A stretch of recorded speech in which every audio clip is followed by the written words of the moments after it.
nggak pengesahan DPR? Kalau PP Nggak perlu kan? otoritas presiden kan? Halo? Nah, BPJS di waktu itu diajukan, kemudian ditolak. Halo, halo, halo Bang. Agak tersendat-sendat. Halo, mungkin Bang. Posisinya bisa Gus? agak tersendat-sendat, Mas. Bagus, bagus. Gus. Mungkin sinyalnya Gus Betik sendiri yang ini. Bagus kok, bagus. Oke, lanjut. Atau nanti Ya, gini Bang. Jadi ya. kalau nggak apa-apa. Ya, jadi kita bicara soal undang-undang, contohnya saja produk hukumnya adalah PP yang dihasilkan lewat BPJS yang ditolak undang-undangnya oleh DPR, kemudian dibuatlah PP, dijalankan juga. Itu contoh. Dan sekarang BPJS mulai banyak kasus dan kemudian sekarang bingung bagaimana caranya. Karena apa? Karena banyak hal-hal yang terjadi dalamnya, termasuk utang piutang, banyak juga penagihan fiktif yang terjadi dari rumah sakit dan ya turunannya lah. Itu sudah kita nggak bisa tutupi mata. Ya. Makanya akhirnya dikeluarkanlah peraturan-peraturan baru tentang BPJS itu, dari tadinya ada kelas 1, kelas 2, kelas 3, lalu diubah lagi menjadi non-kelas, kemudian mulai lagi ada jatah untuk kelas yang utama sama kelas umum, dan macam-macam lah itulah. Itu contoh, ini contoh. Saya nggak mau kasih contoh yang lain lah, ini produk hukum. Nah, kalau bicara soal apa akibat dari yang tadi soal keputusan, contohnya adalah Kominfo. Februari itu disahkan atau diresmikan bahwa ada backup data, namanya data center 1, 2, 3. Pada saat sebelumnya itu Kominfo itu sudah diberitahu oleh banyak orang, banyak tim bahwa ini belum selesai, belum bisa dipercaya untuk security-nya. Tapi dipaksakan oleh menteri yang tidak punya kapasitas tentang IT. Karena apa? Karena bermain kepartaian. Ujung-ujungnya jebol semua.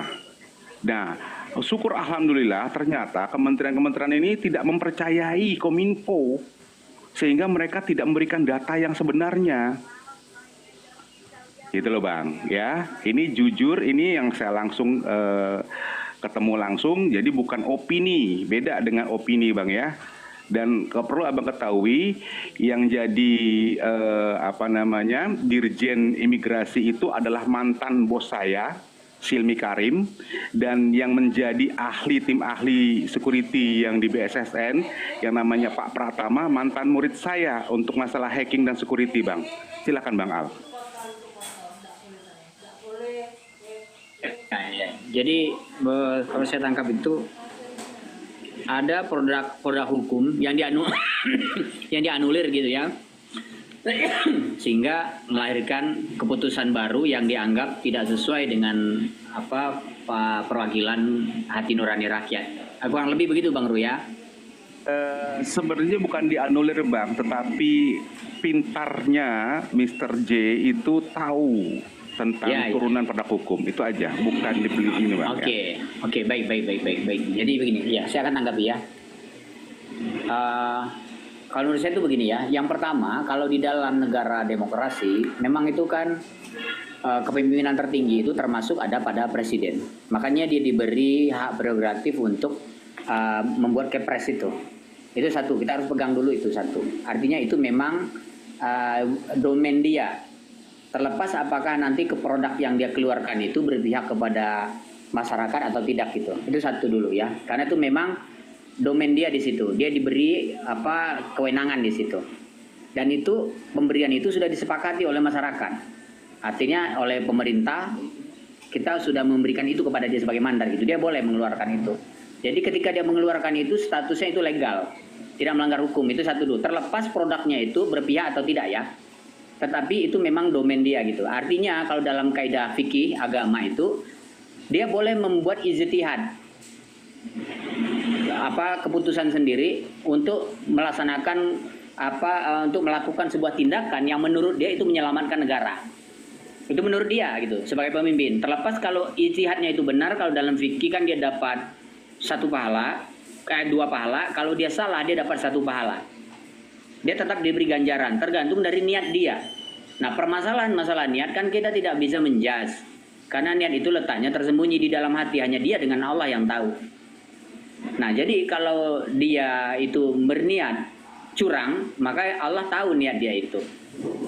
Nah, tetapi kita kan sebagai masyarakat, kita kan yang pertama kita harus melihat dari sisi apakah niatnya itu baik atau tidak gitu. Nah, jadi kita lihat implikasinya gitu. Walaupun tidak memberi manfaat secara 100% mungkin, tapi apakah secara umum hal itu memberi dampak buruk gitu. Kan itu yang kita lihat secara umum dulu gitu. Apa yang menyelamatkan atau menjerumuskan masyarakat. Nah, kalau saya melihat begini dalam kasus BPJS, memang satu sisi kita melihat itu memberatkan. Tetapi dampak secara umum dengan adanya COVID itu, BPJS itu sangat membantu gitu. Orang bisa masuk dan difasilitasi berobat. Nah, dan itu sangat membantu satu sisi gitu. Jadi saya melihatnya dari dua sisi gitu. Satu sisi memang itu ada istilahnya di situ ya. Tidak secara mendalam kajiannya mungkin ya dari perspektif kita ini tanda petik, tapi dari sisi maslahat buat masyarakat kan sangat membantu secara umum ya. Nah, jadi saya melihatnya dari itu dulu gitu, tidak kasus per kasus gitu, tidak poin per poin gitu. Nah, jadi ya saya rasa itu kembali ke yang tadi yang saya katakan di awal, itu pertama masalah Kepres itu memang itu domain dia diberi hak untuk itu. Terlepas nanti produk yang dia keluarkan itu apakah berpihak atau tidak, itu masalah lain gitu. Itu kalau dalam fikih itu disebut ijtihad. Kalau ijtihadnya benar dia dapat 2 pahala, kalau ijtihadnya salah dia dapat 1 pahala, tetap dapat pahala dia karena dia sebagai pemimpin dia mengambil kebijakan gitu. Yang dimana dia harus mengeluarkan kebijakan itu untuk menyelamatkan masyarakatnya, bangsanya kan gitu. Nah, kita melihat kajiannya harus menyeluruh gitu. Apakah keputusan itu secara menyeluruh menyesatkan atau menjerumuskan atau memberi manfaat, melindungi, menyelamatkan bangsanya kan itu. Itu menurut saya sih lihatnya ke sana. Jadi tidak case by case gitu. Sehingga kita menutup mata dari sisi-sisi yang lain gitu. Begitu. Yang kedua apa Bang? Yang kedua, coba. Yang pertama kan udah abang udah iniin. Yang kedua dulu Bang, sebelum nanti saya kasih tanggapan. Kedua yang mana tadi? Sorry. Iya, yang kedua itu tadi itu kan harus diuji di Apanya mahkamah. diuji Bang? Oke. Enggak, yang ini, yang kedua itu yang ini Bang, masalah Kominfo. Masalah Kominfo. Oh, iya. Saya tadi secara general aja nggak cara spesifik tadi. Kominfo tadi gimana masalah tadi saya lupa tadi. Waduh, berarti nggak diterima. Enggak, saya ini poinnya soalnya kan tadi agak panjang. Gini Bang. Poinnya Oke. coba, poinnya yang aja pertama coba. dulu aja deh. Yang pertama saya tanggapin dulu ya. Kalau Abang bilang seperti itu, apakah Abang sudah menganalisa ke semua pengguna BPJS? Karena saya sempat itu kerja di pabrik yang kita ngerasain BPJS itu seperti apa. Jadi itu yang perlu dikaji Bang ya. Oke, kenapa? Karena ketika ngambil keputusan, Abang tadi bilang bahwa masa semuanya tanggung jawab presiden, padahal dia yang ngambil Kepres. Lalu kita nggak bisa salahkan dia. Katanya dia yang membuat, berarti bertanggung jawab dong, kan itu satu. Untuk Kominfo, beda lagi kasusnya. Nah, Kominfo itu dia memilih menteri, pengganti menteri yang bermasalah, ya, oke. Dengan menteri yang tidak kompeten. Oke. Kami di bidang para security, kebetulan saya punya sertifikatnya dan saya pernah mengajar Kominfo, saya pernah mengajar ke kepolisian, kejaksaan, kehakiman, ya. Saya juga pernah ngajar BSSN, gitu Bang. Kita tuh sudah kasih tahu semua itu. Alhamdulillah kementerian yang lain itu ketika desentralisasi data itu tidak percaya pada Kominfo sehingga mereka itu tidak kehilangan data. Yang terkena cuman imigrasi. Dan untungnya imigrasi itu juga adalah mantan big boss saya yang ngerti masalah IT sehingga mereka punya backup sendiri. Ya Bang? Nah, silakan Bang ditanggapi. Sebentar sebelum ditanggapi, Ustaz. Saya mau tanya dulu kepada Bang Ru. BPJS ini bocor apa tidak? Karena semuanya kan tentang kebocoran sebenarnya poin-poin intinya. Bocor. Nah, itu dia. Jadi kebijakan itu jelas tujuannya untuk di situ gitu. Sama Bocor, dengan sama dengan Kominfo, sama semuanya. Haji, Kemenak sama. poin inti di situ bagaimana supaya itu bisa ada dicolong-colong di situ dan dibocorkan gitu. Jadi kebijakan itu lihat dari situ aja gitu sebenarnya, karena Sebenarnya kebijakan utamanya, gitu. gini Bang, kebijakan itu kan diambil oleh pimpinannya, betul nggak Bang? Pimpinan Ya, kementerian betul. adalah menteri. Kalau kita punya menteri itu karena hanya maaf ya kepartean, kita bukan orang yang punya kompeten, ujungnya seperti ini Bang. Seperti itu. Mohon maaf ya Bang. Betul. Nah, Jadi saya yang tanggapi akan dikit. dituntut ini sebentar mohon izin Ustadz Al. Jadi Halo, Bang Jabri. bocor di mana-mana. Ya, Lanjutkan. Saya tanggapi Halo. ya. baik. Oke, saya Jadi tanggapi. jadi akan sebentar Ustadz Al ya. Jadi yang akan dituntut adalah kebijakan. Kebijakan itu bocor apa tidak ya. Jadi ada maksud dan tujuan yang justru tidak berpihak kepada rakyat sesuai dengan landasan negara kita yaitu dan undang-undang. Ini itu sebenarnya kebocorannya kita melihat dari bocornya apakah di situ ada bocor apa tidak ya kan, kebobrokan yang terjadi yang sebenarnya apa yang dituntut yang tidak berpihak kepada rakyat dan itu justru jauh merugikan rakyat dan negara. Gitu, silakan Ustadz Al dilanjut. Oke. Sebenarnya secara umum saya sepakat sama teman-teman sih bahwa kita memang harus kritis gitu ya, mengontrol pemerintahan, betul. Itu membuktikan bahwa kita sayang sama negara, kita sayang sama pemimpin kita. Dan saya sepakat tuh itu, memang harus ada tuh, terutama yang berada di posnya masing-masing seperti Bang Ru ini kan luar biasa ya, pemegang security dan juga membawahi departemen-departemen, mengontrol mereka gitu. Dan memang harus seperti itu. Dan saya rasa justru dengan adanya orang seperti Bang Ru itu bisa memberikan kontrol dan masukan gitu. Dan saya melihat bahwa berprasangka baik aja gitu, bahwa pemerintah mungkin punyalah keinginan untuk melakukan itu. Dan dengan adanya ini naiknya Prabowo ini, kita mengharapkan bahwa nanti akan ada kelanjutan gitu. Memang yang dilakukan Mulyono mungkin sebelumnya itu dia prioritasnya mungkin tidak semua bisa tercover sama dia. Dan saya melihat mungkin dia melakukan kerja-kerja sesuai dengan prioritas dia dulu.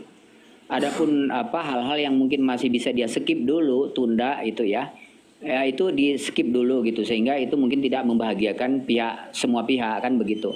Tetapi saya berprasangka baik aja lah sekarang ini bahwa kalaupun memang dia berniat baik gitu, men-skip itu bukan berarti itu tidak bisa dilanjutkan kontrol itu. Bahkan sampai pada tahap pengadilan kalau memang itu berupa pelanggaran gitu. Nah, jadi menurut saya kita tidak boleh berhenti sampai di situ gitu. Dan kalau memang itu sangat terang, sangat nyata ya, itu bisa diuji, bisa diajukan, bisa diperadilankan gitu kan. Nah, dengan pemerintahan yang baru ini kita lihat bagaimana nanti siapa yang akan menginikan. Nah, artinya di sini saya melihat mungkin tadi bahwa politik itu tidak bisa membahagiakan semua pihak, dan seorang Mulyono sebagai pemimpin dia tidak bisa mengcover semua hal tentu saja. Nah, itulah makanya perlu ada kontrol tadi, ada masukan, dan mudah-mudahan lah saya rasa ya harapan itu masih ada lah seperti semboyan kita kan gitu. Karena memang gimana juga negara demokrasi ini kan tidak direct gitu, bahwa top leader itu langsung in charge ke semua, ke bawahan itu, walaupun dia membawahi semuanya, tetaplah itu ada jenjang masing-masing gitu. Nah, jadi saya rasa itu tidak menutup kemungkinan bahwa itu bukan tidak bisa diselesaikan keluhan-keluhan tadi itu, saya rasa tetap bisa itu. Dan saya berprasangka positif itu karena melihat demokrasi ini bukan di Indonesia ini masih berjalan gitu. Tidak bisa kita katakan demokrasi itu mati, itu masih berjalan. Hanya saja tadi mungkin perlulah itu proses itu. Mungkin gitulah kurang lebih ya. Oke, Bang Ruth, mohon tahan sebentar, kita akan minta tanggapan dari Kang Mas Agustan ya, sebagai pengamat sosial juga beliaunya, khususnya pemerintahan. Bang Ruth, tolong tahan sebentar dan kami sangat membutuhkan penjelasan Anda ya. Monggo Kang Mas Agustan. Terima kasih Bang Al. Yuk, terima kasih Bang Gus Betik. Jadi gini, teman-teman kalau mau lihat seluruh Indonesia, dicek seluruh Indonesia, seluruh provinsi itu ternyata berkembang semua. era Jokowi itu berkembang semua. Bahkan di provinsi-provinsi yang tidak mendukung Jokowi itu maju semua, termasuk Sumatera Barat, Aceh, ya, malah NTB. Malah NTB itu ya yang banyak nggak mendukung. Itu kiainya, para kiai itu minta maaf sekali sama Jokowi. Waktu bencana dia mendukung sekali, berkali-kali supervisi, tapi tetap aja tidak didukung oleh orang pesantren. Nangis itu kiainya minta maaf. Sama dengan di Sumatera Barat itu nggak suka sama Joko Mulyono ini, nggak suka. Tetapi pembangunan semua itu luar biasa semua. Jadi di seluruh provinsi itu fakta. Kalau teman-teman udah keliling seluruh Indonesia ya, semua, karena saya udah menjajaki itu semua ya. Itu fakta dibandingkan dengan eranya SBY ya. Nah, Jokowi ini kelebihan dari presiden yang lain adalah supervisor yang terbaik. Mas Agustan, kita pakai Mulyono aja ya, supaya lebih asik. Ya, Mulyono ini supervisor yang baik, ya. Cuman supervisor tergantung konsentrasi dia ke arah mana, gitu. Nah, dia fokusnya hampir rata-rata pada kebutuhan masyarakat yang luas, itu yang jelas. Tapi jago supervisi. Kelemahannya, nah ini saya ngomong kelemahannya ya, banyak juga. Kelemahannya dia tidak bisa membaca aturan main. Jadi undang-undang ini dia nggak concern. Tidak concern sama sekali sama aturan. Tapi kalau dia dilihatnya ada heboh, dia langsung menghentikan. Ini kelemahannya Jokowi. Mulyono. Kan. Ya, kadang-kadang lupa. Ya, Mulyono ini, jadi good supervisor, ya. Kemudian dia kelemahannya membaca supervisi, membaca aturan. Jadi membaca aturan dia lemah. Jadi kalau kepres apapun juga itu lemah. Ini semua tergantung pasukan hukumnya. Nah, kalau ditanya masalah kebocoran, hampir semua birokrasi di Indonesia itu nggak ada rahasia lagi, termasuk dari Hankam nggak ada sebenarnya yang rahasia, kecuali nanti kita udah membuat senjata nuklir ya mungkin lebih ketat lagi itu ya, yang di Angkatan Darat maupun TNI-nya itu akan lebih hebat lagi, atau udah membuat balastik ya, roket-roket, nah itu baru ketat. Tapi kok menurut saya kebocoran itu gampang diambil ya. Nah cuman memang, nah sekarang lagi kementerian yang ada sekarang itu sektoral semua. Jadi datanya tersimpan berdasarkan kepentingan mereka, diumpetin gitu. Kementerian antar kementerian lain itu nggak berkesinambungan. Kalaupun diinformasi seperti Kominfo tadi, itu akan cuman yang umum-umum aja. Nah, tinggal yang mengambil data, itu tergantung dia lihatnya mengemaskan nggak gitu untuk kepentingannya. Hampir rata-rata kalau data diambil dari Kominfo itu data-data umum, ya. Nah, kalau kepentingannya bisa dikemas, ya mau datanya misalnya Mulyono diambil ya nggak masalah gitu kalau saya sih. Karena data itu udah tersebar, yang Mulyono semua data-data menteri itu udah bisa diambil, itu bisa digampang, apalagi tentang hartanya. Tinggal ngobok-ngobok di LKPN aja. Itu gampang semua, ya. Jadi, tapi semua sistem itu akan diblok di masing-masing kementerian.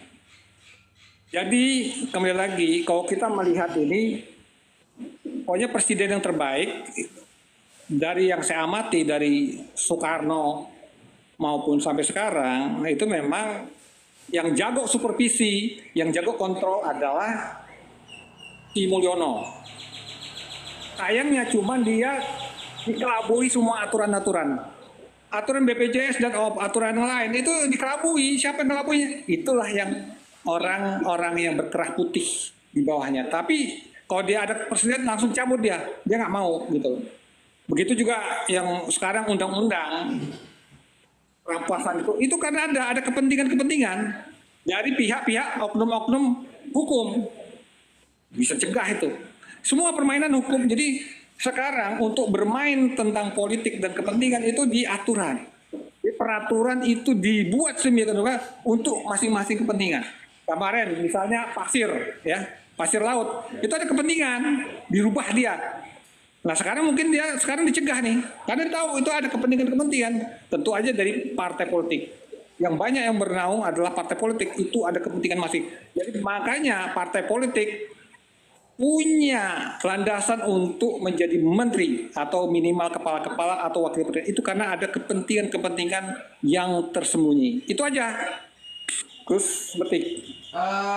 Mas Agustan terlalu melebar ya. Tajuk kita kali ini itu kan Adili Mulyono gitu. Sebetulnya sih nggak begitu ya, karena keterbatasan teks ya kan dibatasi. Itu Adili Mulyono tanda tanya. Sebetulnya begini teksnya itu. Bisa nggak Mulyono itu diadili gitu loh ya. Tadi Kang Mas Agustan terlalu melebar tapi nggak apa-apa, menambah informasi kita. Bang Ur ya, tolong sabar dulu. Kang Mas A, monggo silakan disampaikan apa yang mau disampaikan. Kang Mas A. Mas Yoho mungkin Pak. Nggak tahu ini yang aku besarkan Mas Yoho. Oh ya. Silakan. Kalau judulnya mengadili Mulyono, ya saya sangat setuju Pak. Karena kenapa banyak yang dilakukan oleh Mulyono ini yang mengakibatkan beban bagi negara. Contohnya apa? Utang menjadi menumpuk. Bayangkan investor yang didatangkan dari luar negeri itu punya punya kepentingan yang terselubung. Contohnya apa? Negara yang berkulit kuning, di mana ketika dia menanamkan investasi di negara Indonesia yang dipimpin oleh di negara Antabaranta yang dipimpin Mulyono ini, dia buat peraturan, bahkan dia membawa petugas kamarnya sendiri dengan investasi yang puluhan triliun, lalu membuat aturan-aturan yang sesuai dengan negara yang mereka jalani. Contoh, di sebuah kota yang bernama M ya, di situ ada tambang nikel. Nah, di tambang nikel ini orang-orang yang berkulit kuning ini seenaknya memperlakukan pribumi. Bahkan semua aturan-aturan yang ada di kota itu dihilangkan. Bahkan orang-orang yang non kulit kuning ini menguasai di sana. Bahkan seolah-olah ini negara di daerah di sana itu menjadi negaranya. Jadi ini kan sebuah apa namanya coba keteledoran apakah itu bahasanya itu yang jelas sangat merugikan bagi negara kita. Jadi ini bukti bahwa Mulyono ini pantas diadili karena tidak menguntungkan bagi masyarakat. Beban utang yang besar bagi negara nanti akan menjadikan cucu itu akan menjadi terbebani karena semua utang-utang nanti akan dibayar oleh mereka. Bayangkan contoh kereta yang dibuat di negara Antabaranta itu, ratusan triliun. Produknya dari negara tersebut dikirim ke negara Antabaranta, disetujui oleh Pak Mulyono. Nah, ini kembali lagi keuntungannya pada negara berkulit kuning ini. Nah, utang yang besar ini kalau tidak bisa dibayar tentu akan ada dampaknya bagi Indonesia, bagi negara Antabaranta. Nah, kalau saya setuju kalau Mulyono ini diadili karena dia ini membuat negara akan semakin terpuruk dalam utang yang besar. Apalagi anaknya itu katanya punya pesawat jet yang kalau dulu di zamannya Pak yang dulu dikatakan itu apa itu orde apa itulah. Ketika anaknya punya mobil Mercedes saja sudah diprotes sana sini, dikatakan korupsi. Tiba-tiba dia ini punya pesawat pribadi hanya dalam tempo belasan tahun.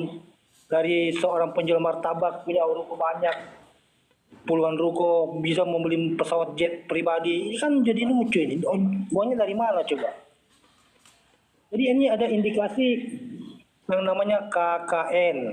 Di mana pasal KKN itu harus dipertanggungjawabkan dan diadili di depan rakyat Indonesia bahwa dia ini seorang pemimpin yang tidak becus. Kenapa? Karena dia ternyata sangat mementingkan keluarganya untuk diberi kekayaan dan kedudukan. Bahkan hampir semua keluarganya itu punya kedudukan yang terhormat. Mempunyai jabatan-jabatan penting, jabatan politik. Apalagi mudah sekali mereka memenangkan pertarungan politik itu sampai dia bisa menjadi kepala daerah A, kepala daerah B dengan mudah. Bahkan sekarang pun dia bisa menjadi pengganti Kaisar Mulyono. Ini kan jadi aneh nih. Negara antar berantai ini sebuah negara yang berdasarkan demokratis tapi dipimpin dengan cara otokrasi. Dipimpin secara kayak kerajaan gitu. Jadi apa aneh nih Pak? Jadi saya ini pantas jadi ini Pak Mulyono ini. Memang kita lihat tuh kayak dia melakukan pembangunan yang luar biasa, tapi utang-utang itu menumpuk juga, menumpuk besar. Ibaratnya dulu kalau utang Indonesia, utang negara rata-rata cuma 1.000 T, sekarang menjadi 12.000 T. Bayangkan coba Pak, belasan ribu triliun pasti menjadi beban anak cucu akan datang. Apa tidak akan menjadi memusingkan rakyat? Tentu pantas jadi ini Pak. Gitu aja Pak. Oke, terima kasih Mas sulit kali nama kau. Mas Yo. Di sini sekali lagi aku sampaikan di sini host netral ya. Silakan saja mau naik, yang pro, yang kontra, mau mendebat juga silakan selama itu saling menghormati pendapat masing-masing, pandangan masing-masing ya. Tadi Mas Bo sudah menyampaikan. Oke, gimana Kang Mas Agustan? Ya coba gini, terkait dengan tuntutan terhadap Mulyono tidak bisa. Ini pasti tidak bisa ya. Kenapa tidak bisa? Karena harus ada menteri yang sangat terkait atau yang benar-benar melakukan kesalahan. Jadi kalau menterinya, karena apa? Segala suatu kebijakan itu semua tergantung menteri. Ya. Nah kalau ada menteri yang ketangkap ya, dan dia erat sekali terkait dengan kebijakan, nah ini akan berbeda. Oleh sebab itu tidak akan mungkin si Mulyono ini diadili. Karena apa? Semua sistem birokrasi kita udah ketat sekali ya. Sistem misalnya misalnya masuk Kominfo misalnya, itu udah akan tersaring di sekretaris negaranya. Itu ketat sekali, sekretaris negaranya itu akan menyeleksi apakah kebijakan itu salah atau tidak. Atau di sekretaris kabinet, itu udah demikian rupa.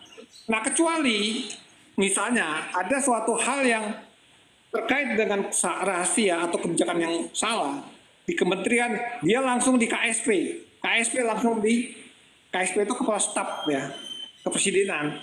Itu bermain langsung dengan si Mulyono. Nah itu bisa. Tapi kelihatannya alur birokrasi, sistem aturan itu begitu ketat.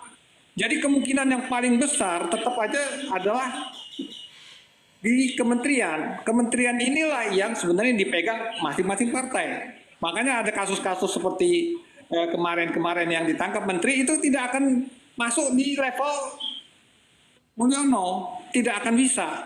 Karena itu masalah-masalah di kementerian.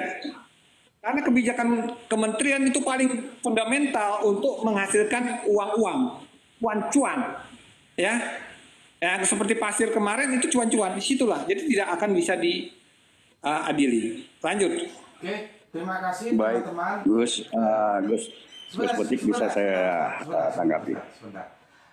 Ada Mas Yamin, ada Kang Pedangroh, ada Bang Ru yang nanti bisa memberikan wawasan untuk kita. Aku mohon sabar sebentar ya, karena memang kita diskusinya ini cukup pelik dan ada beberapa teman kita, jadi kita harus bergantian. Sebentar Kak Jepri. Begini, sekali lagi aku sampaikan, host di sini netral ya. Bisa nggak Mulyono ini diadili ya?